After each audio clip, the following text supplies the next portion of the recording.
ഞാൻ നാസർ പൊന്നാട് ചാനൽ 5+ലേക്ക് സ്വാഗതം. ഏപ്രിൽ 9 തെരഞ്ഞെടുപ്പ് കഴിഞ്ഞു. ഇനി അതിൻ്റെ ഫലപ്രഖ്യാപനം നടക്കണമെങ്കിൽ മെയ് 7 വരെ കാത്തിരിക്കണം.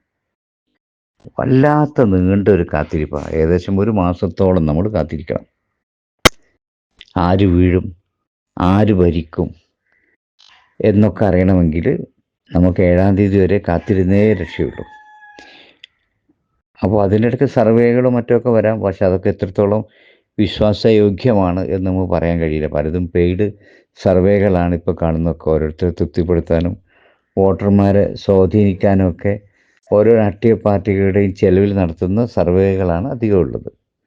അപ്പോൾ നമുക്കതൊക്കെ മാറ്റി നിർത്തിക്കൊണ്ട് നമ്മൾ 3 രാഷ്ട്രീയ പാർട്ടിയുടെയും നേതാക്കൾ, അതായത് 3 മുന്നണിയുടെയും, ഇടതുപക്ഷ മുന്നണിയുടെയും വലതുപക്ഷ മുന്നണിയുടെയും അതുപോലെ BJPയുടെയും നേതാക്കളുടെ പ്രസ്താവന നമുക്ക് നോക്കാം. അതിൽ ഏറ്റവും ശ്രദ്ധിക്കേണ്ടത് UDFൻ്റെ പ്രതിപക്ഷ നേതാവ് VT സതീശൻ അടക്കമുള്ള നേതാക്കൾ പറയുന്നത് 100 സീറ്റ് തീർച്ചയായിട്ടും ഞങ്ങൾ കിട്ടുമെന്ന. വളരെ ആത്മധൈര്യത്തോടു കൂടി, ആത്മവിശ്വാസത്തോടു കൂടിയാണ് അവർ പ്രഖ്യാപനം നടത്തുന്നത്.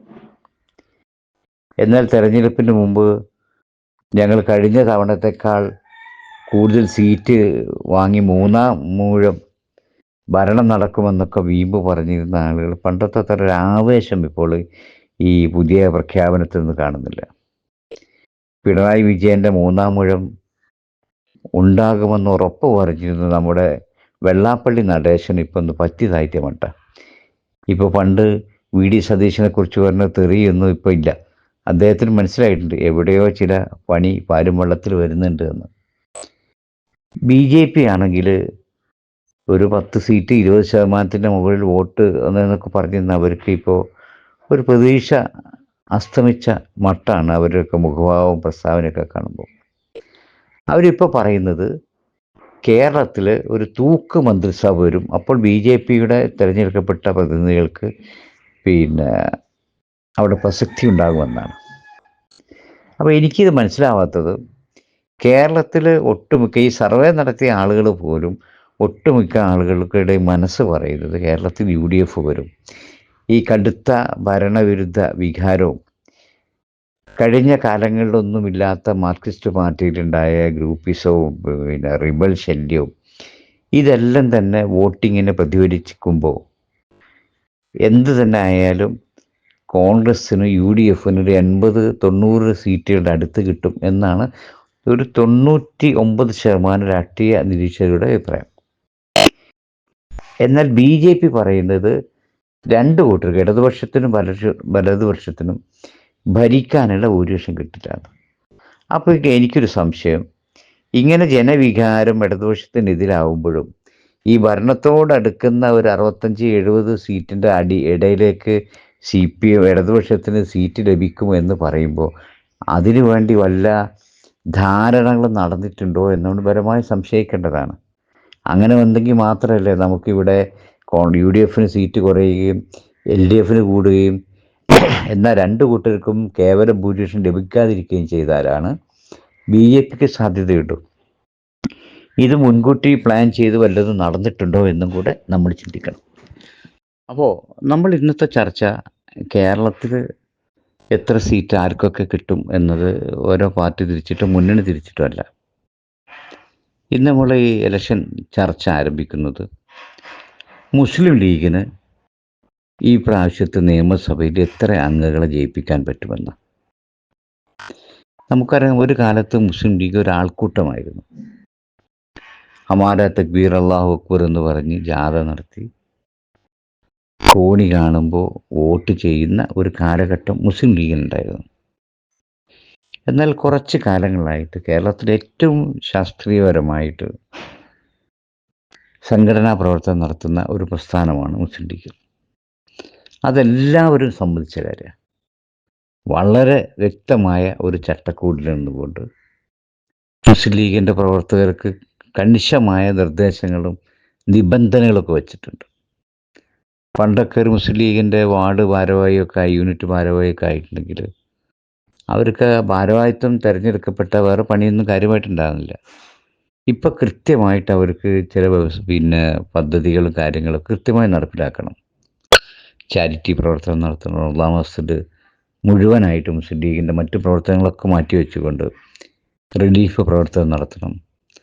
അതുപോലെ തന്നെ കേരളത്തിൽ ധാരാളം ചാരിറ്റി സെൻ്ററുകൾ, ഡയാലിസിസ് സെൻ്ററുകൾ, CH സെൻ്ററുകൾ, അതുപോലെ തന്നെ ആയിരക്കണക്കിന് വീടുകൾ നിർമ്മിച്ച ബൈത്തുറഹ്മ, ഇതിലൊന്നും ജാതി മതമൊന്നും നോക്കുന്നില്ല. ഇതിനൊക്കെ ഫണ്ട് ശേഖരിക്കുകയും അതിൻ്റെയൊക്കെ പ്രവർത്തനങ്ങൾക്ക് മുന്നിട്ടിടുകയും ചെയ്യുന്നത് വളരെ സിസ്റ്റമാറ്റിക്കായിട്ട് മുസ്ലിം ലീഗ് ചെയ്തു. നമുക്കറിയാം, വയനാട്ടിൽ ഇപ്പോൾ വളരെ വിവാദം സൃഷ്ടിച്ച ഈ ഫണ്ട് വിവാദം, ബിൽഡിങ്ങിൻ്റെ പിന്നെ കെട്ടിടത്തിൻ്റെ വിവാദമൊക്കെ ഉണ്ടായല്ലോ. 800 കോടിയോളം രൂപ കിട്ടിയിട്ടും ഇപ്പോഴും കേരള ഗവൺമെൻറ്റിന് അവർക്ക് മറ്റ് തടസ്സങ്ങളൊന്നുമില്ല, നിയമപരമായിട്ടുള്ള മറ്റ് തടസ്സങ്ങളൊന്നുമില്ല. ഇതൊന്നും ഇല്ലാഞ്ഞിട്ട് പോലും ഇത്രയും എമൗണ്ട് കിട്ടി മാസങ്ങളത് കയ്യിലുണ്ടായിട്ടും ഇപ്പോഴും അവിടെയുള്ള താമസക്കാർക്ക് താമസയോഗ്യമാക്കാൻ കഴിഞ്ഞിട്ടില്ല. അന്ന് വലിയ കൊട്ടിഘോഷിച്ച് താക്കോലൊക്കെ കൊടുത്തെങ്കിലും അവിടെ വെള്ളവും വെളിച്ചമൊന്നും ഇപ്പോഴും റെഡി ആയിട്ടില്ല. എന്നാൽ മുസ്ലിം ലീഗ് വളരെ ശാസ്ത്രീയമായിട്ട് തന്നെ അതിൻ്റെ ആപ്പ് ഉണ്ടാക്കുകയും ആർക്കും അതിൽ വരുന്ന പണവും വളരെ സുതാര്യമായിട്ട് വരവും ചിലവൊക്കെ മനസ്സിലാവുന്ന രീതിയിൽ ആപ്പ് ഉണ്ടാക്കി അതുവഴി പണം കളക്ട് ചെയ്യും. വളരെ മനോഹരമായ വീടുകൾ ഉണ്ടാക്കി. സർക്കാരിൻ്റെ വീട്ടിൽ ഇപ്പോഴും ആളുകൾ താമസിക്കാൻ കഴിയാതിരിക്കുമ്പോൾ മുസ്ലിം ലീഗ് ഉണ്ടാക്കിയ വീടുകൾ, അവർ ചാവി കൊടുത്ത വീടുകളൊക്കെ തന്നെ ആളുകൾ താമസം തുടങ്ങിയിട്ടുണ്ട്.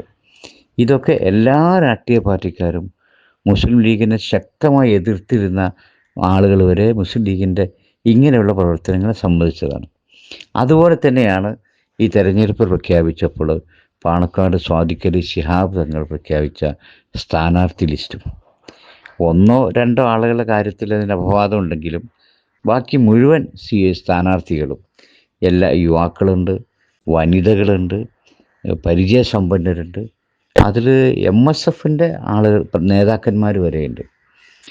ഇത്രയും നല്ല ഒരു എല്ലാ അർത്ഥത്തിലും പരിഗണന നൽകിയ ഒരു സ്ഥാനാർത്ഥി പട്ടിക മറ്റൊരു പാർട്ടിക്കും തന്നെ പ്രഖ്യാപിക്കാൻ കഴിഞ്ഞിട്ടില്ല. അതാണ് ഈ പ്രാവശ്യത്തെ മുസ്ലിം ലീഗിൻ്റെ ഏറ്റവും വലിയ പ്രസക്തി. അത് തീർച്ചയായിട്ടും ഈ തെരഞ്ഞെടുപ്പിൽ വോട്ട് ആയി മാറും ചെയ്യുമെന്നതാണ് രാഷ്ട്രീയ നിരീക്ഷകരുടെ അഭിപ്രായം. കഴിഞ്ഞ തെരഞ്ഞെടുപ്പിൽ മുസ്ലിം ലീഗിന് 2021 മുസ്ലിം ലീഗിന് 15 മെമ്പർമാരെ ജയിപ്പിക്കാൻ കഴിഞ്ഞിട്ടുള്ളൂ. ഈ തെരഞ്ഞെടുപ്പിൽ മുസ്ലിം ലീഗ് 27 സീറ്റിൽ മത്സരിക്കുന്നുണ്ട്. അതിൽ മുസ്ലിം ലീഗിന് എത്ര സീറ്റ് കിട്ടും എന്നാണ് നമ്മളിപ്പോൾ ചർച്ച ചെയ്യുന്നത്. ഇപ്പോൾ മുസ്ലിം ലീഗ് മത്സരിക്കുന്ന 2 സീറ്റുകൾ കാസർഗോഡ് ജില്ലയിൽ മഞ്ചേശ്വരവും കാസർഗോഡുമാണ്. അതിൽ മഞ്ചേശ്വരത്ത് കനത്ത മത്സരം തന്നെയാണ് നടക്കുന്നത്. അവിടെ CPM 3-ാം സ്ഥാനത്താണ്, കാസർഗോഡും CPM 3-ാം സ്ഥാനത്താണ്. ഇവിടെ BJPയും മുസ്ലിം ലീഗും തമ്മിൽ ഇഞ്ചോടിഞ്ച് മത്സരമാണ്. കഴിഞ്ഞ 2 തവണയും ചെറിയ ഒരു വോട്ടിൻ്റെ വ്യത്യാസത്തിന് മാത്രമാണ് അവിടെ ലീഗിന് ജയിക്കാൻ കഴിഞ്ഞത്. എന്നാൽ ഇപ്പോൾ BJPയുടെ ഫണ്ടും രാജീവ് ചന്ദ്രശേഖരുടെ തന്ത്രങ്ങളും കുതന്ത്രങ്ങളൊക്കെ ആയിട്ട് BJPക്ക് ജയിക്കാൻ പറ്റുമെന്ന് പറയുന്ന പലരുണ്ടെങ്കിലും എൻ്റെ ബലമായ സംശയം ഈ തെരഞ്ഞെടുപ്പിൽ മഞ്ചേശ്വരത്ത് കഴിഞ്ഞ കാലങ്ങളിൽ കിട്ടിയതിനേക്കാളും ഭൂരിപക്ഷത്തോടുകൂടി മുസ്ലിം ലീഗിൻ്റെ സ്ഥാനാർത്ഥി ജയിക്കും. കാസർഗോഡും മുസ്ലിം ലീഗിൻ്റെ ജയത്തിന് വേണ്ടി ജയിക്കുന്നതിന് തടസ്സം വരുത്താൻ മാത്രമുള്ള ശക്തിയൊന്നും അവിടെ BJPക്കും ഇല്ല, CPMനും ഇല്ല. പിന്നെ മുസ്ലിം ലീഗ് മത്സരിക്കുന്ന സീറ്റുകൾ കണ്ണൂർ ജില്ലയിൽ 2 സീറ്റുകളാണ്. ഒന്ന് പിന്നെ കൂത്തുപറമ്പിൽ ജയന്തി ആണ് അവിടെ സ്ഥാനാർത്ഥി. ഒരു ജനറൽ സീറ്റിൽ ഒരു പിന്നോക്ക വിഭാഗത്തിൽപ്പെട്ട ഒരു സ്ത്രീയെ സ്ഥാനാർത്ഥിയാക്കുകയും അവിടെ കടുത്ത മത്സരം കാഴ്ചവെക്കാൻ ജയന്തിക്ക് കഴിഞ്ഞിട്ടുണ്ട്.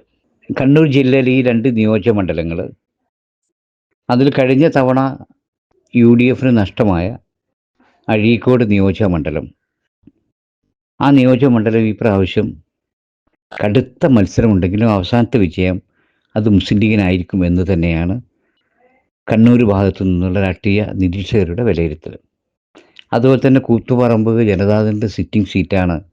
മുൻമന്ത്രി മോഹനൻ ആയിരുന്നു കഴിഞ്ഞ പ്രാവശ്യം അവിടുന്ന് തിരഞ്ഞെടുക്കപ്പെട്ടത്. ഇന്ന് അദ്ദേഹത്തിൻ്റെ ഒരു ബന്ധുവാണ് ആ സ്ഥാനത്ത് മത്സരിക്കുന്നത്.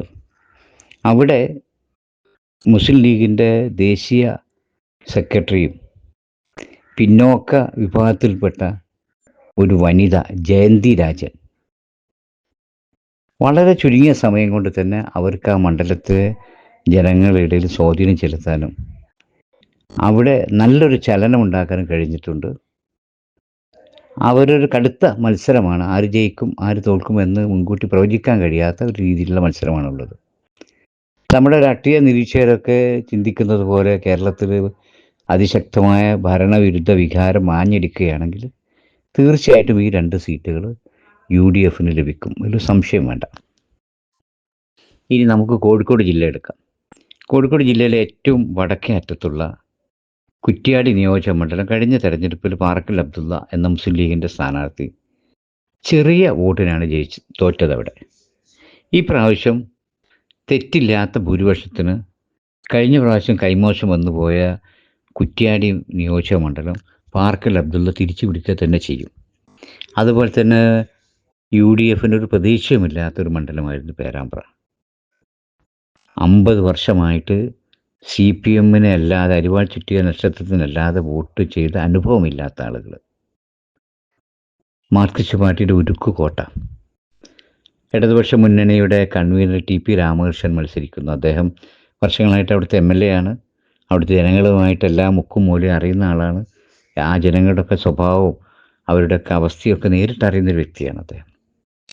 അദ്ദേഹത്തെ തോൽപ്പിക്കാൻ കഴിയുമെന്ന് ആരും പ്രതീക്ഷിച്ചിട്ടുണ്ടായിരുന്നില്ല.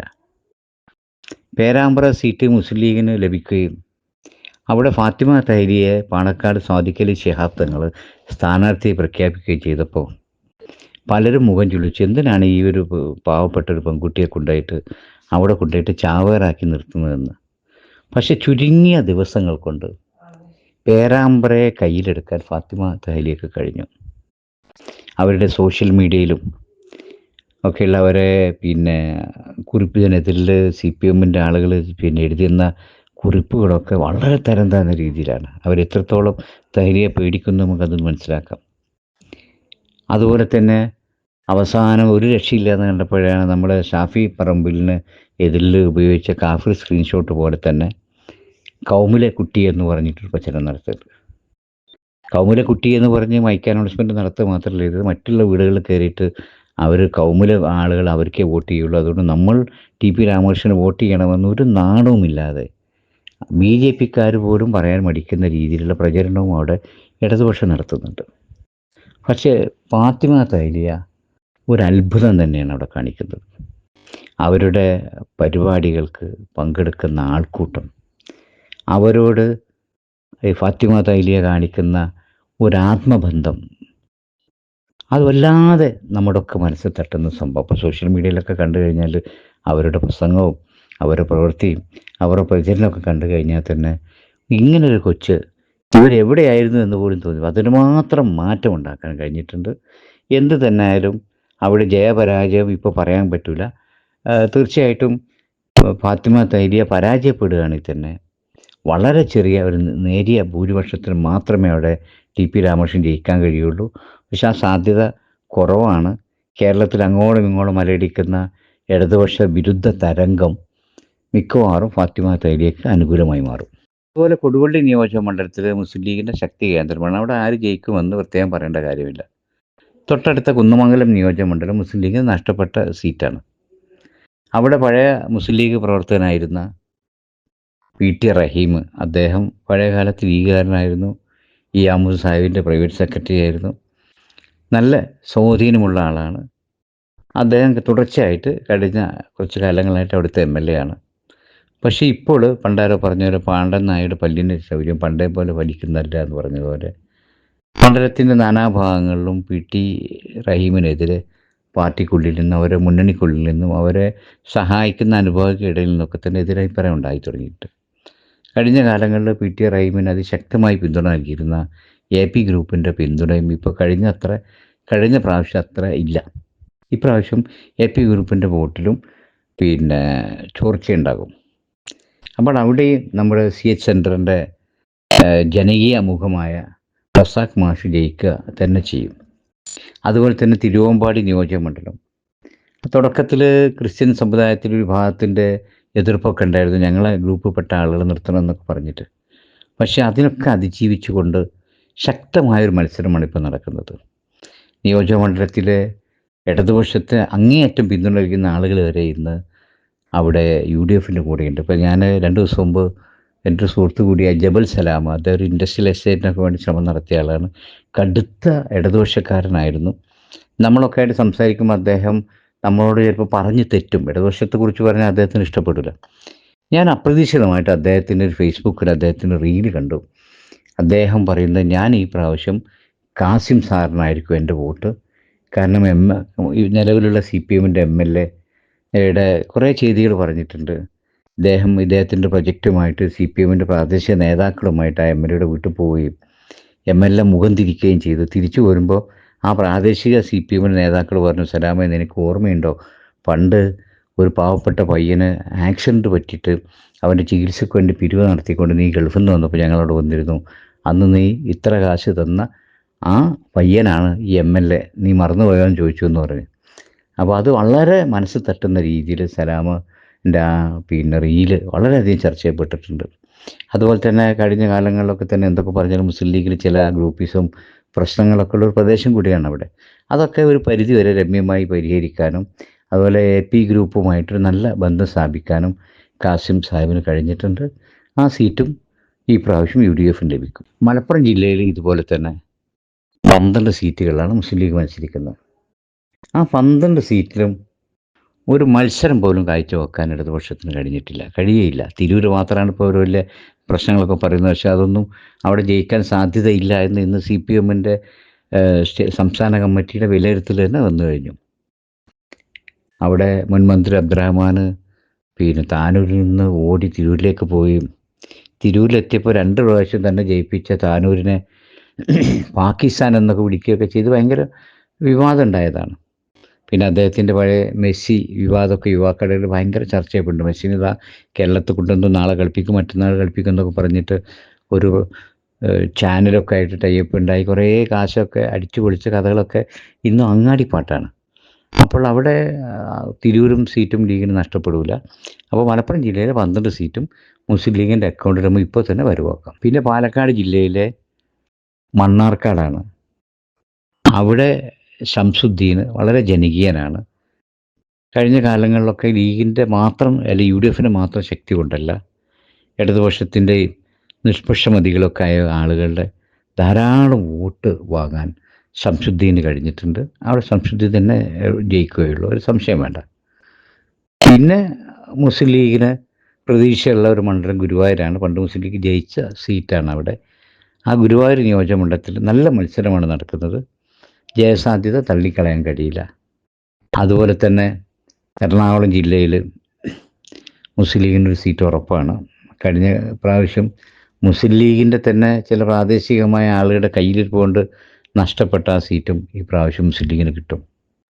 അപ്പോൾ എൻ്റെ ഒരു വിലയിരുത്തലനുസരിച്ച് ഈ തെരഞ്ഞെടുപ്പിൽ വലിയൊരു വിജയം കൊയ്യുന്നൊരു പാർട്ടിയായിരിക്കും മുസ്ലിം ലീഗ് എന്ന് തീർച്ചയാണ്. കഴിഞ്ഞ പ്രാവശ്യം 15 സീറ്റ് മാത്രം ഉണ്ടായിരുന്നു മുസ്ലിം ലീഗിന്. ഈ പ്രാവശ്യം ഏറ്റവും ചുരുങ്ങിയത് 22 സീറ്റ്. അതിൽ കുറയാൻ ഒരു സാധ്യത ഞാൻ കാണുന്നില്ല. അത് 25 വരെ ആകാൻ സാധ്യത തള്ളിക്കളയാനും കഴിയില്ല. തീർച്ചയായിട്ടും പല ആളുകളോട് സംസാരിക്കുമ്പോൾ 25 സീറ്റ് വരെ മുസ്ലിം ലീഗിന് നേടാൻ കഴിയും എന്ന് തന്നെയാണ് ആളുകൾക്കുള്ള അഭിപ്രായം. കാരണം ലീഗ് കഴിഞ്ഞ കാലങ്ങളിൽ ചെയ്ത കുറേ പ്രവർത്തനങ്ങൾ ഇപ്പോൾ എതിരാളികൾ പോലും അംഗീകരിച്ചതാണ്. ഇപ്പോൾ വയനാട്ടിൽ 800 കോടിയോളം രൂപ പൊതുജനങ്ങളിൽ നിന്ന് പിരിച്ച ഗവൺമെൻറ് ഇപ്പോഴും അവിടെ ഉണ്ടാക്കിയ വീടുകളിൽ പോലും കറണ്ടും വെളിച്ചമൊന്നും കൊടുത്ത് താമസ സൗകര്യം ആയിട്ടില്ല. എന്നാൽ മുസ്ലിം ലീഗ് വളരെ ശാസ്ത്രീയമായിട്ട് നിർമ്മിച്ച് ആപ്പൊക്കെ നിർമ്മിച്ച് എല്ലാവർക്കും വളരെ സുതാര്യമായിട്ട് പണം പിരിക്കുകയും വളരെ മനോഹരമായ വീട് നിർമ്മിക്കുകയും അവിടെ ആ വീടിൻ്റെ പണിയൊക്കെ തടസ്സപ്പെടുത്താനും ഒക്കെ പല റവന്യൂ വകുപ്പും മറ്റവരൊക്കെ പല ശ്രമം നടത്തിയെങ്കിലും അതിനൊക്കെ മറികടന്ന് ഇന്ന് അവിടെ മുസ്ലിം ലീഗ് താക്കോൽ നൽകിയ വീടുകളിൽ വളരെ സന്തോഷപൂർവ്വം ആളുകൾ അവിടെ താമസം തുടങ്ങി. അവർക്ക് എല്ലാ സൗകര്യവും അവിടെ ഉണ്ട്.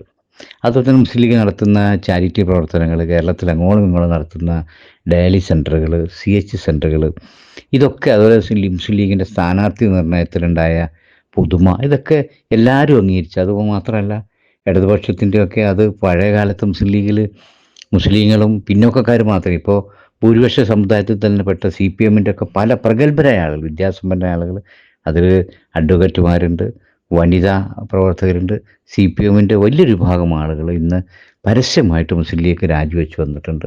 ഇപ്പോൾ മലപ്പുറത്ത് തന്നെ സോപാന സംഗീതജ്ഞന് ഇപ്പം അദ്ദേഹം ഇനി ചെണ്ട കൊട്ടി അദ്ദേഹം ചിലപ്പോൾ തുടികൊട്ടി പാടുക മുസ്ലിം ലീഗിൻ്റെ വേദികളിലായിരിക്കും. ഇങ്ങനെ വലിയൊരു മാറ്റം, ഒരു വിപ്ലവം ഉണ്ടാക്കാൻ മുസ്ലിം ലീഗിന് കഴിഞ്ഞിട്ടുണ്ട്. ഇനി മുസ്ലിം ലീഗ്, എനിക്ക് പറയാനുള്ളത്, ഇതൊക്കെ കഴിഞ്ഞ് ഭരണം എന്തായാലും UDF-ന് ലഭിക്കും. ആ സമയത്ത് ഇനി മന്ത്രിമാരെയും മറ്റു കാര്യങ്ങളൊക്കെ തീരുമാനിക്കുമ്പോഴും ഈ സ്ഥാനാർത്ഥി നിർണയത്തിൽ കാണിച്ച അതേ മാതൃകകൾ മുസ്ലിം ലീഗ് കാണിക്കുമെന്ന പ്രതീക്ഷയോടെ നിർത്തുന്നു.